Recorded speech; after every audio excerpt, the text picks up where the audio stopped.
સુરેન્દ્રનગરથી સમાચાર થાનગઢમાં રેલવે ઓવરબ્રિજની કામગીરી અધૂરી હોવા છતાં નાગરિકોએ અવરજવર શરૂ કરી।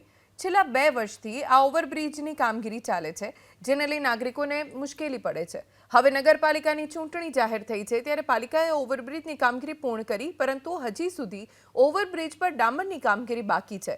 તેમ છતાં લોકોએ જાતે જ ઓવરબ્રિજનું લોકાર્પણ એટલે કે અવરજવર કરવાનું શરૂ કરી દીધું। आज आ पुल तैयार थयो अमे बहुत खुशी छे અને ખૂબ આનંદમાં છીએ। અત્યારે અમારે જો પેલી પાર જવું હોય અને 5 મિનિટમાં પહોંચી જવી।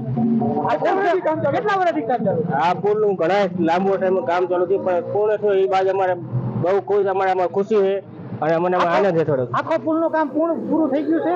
ના, હજી થોડુંક બાકી છે, પણ એ જલ્દી પૂરું કરી દેશે એવી અપેક્ષા છે બધા લોકોની। સુરેન્દ્રનગરથી સમાચાર થાનગઢમાં રેલવે ઓવરબ્રિજની કામગીરી અધૂરી હોવા છતાં નાગરિકોએ અવરજવર શરૂ કરી। છેલ્લા 2 વર્ષથી આ ઓવરબ્રિજની કામગીરી ચાલે છે, જેને લઈ નાગરિકોને મુશ્કેલી પડે છે। હવે નગરપાલિકાની ચૂંટણી જાહેર થઈ છે ત્યારે પાલિકાએ ઓવરબ્રિજની કામગીરી પૂર્ણ કરી, પરંતુ હજી સુધી ઓવરબ્રિજ પર ડામરની કામગીરી બાકી છે। તેમ છતાં લોકોએ જાતે જ ઓવરબ્રિજનું લોકાર્પણ એટલે કે અવરજવર કરવાનું શરૂ કરી દીધું।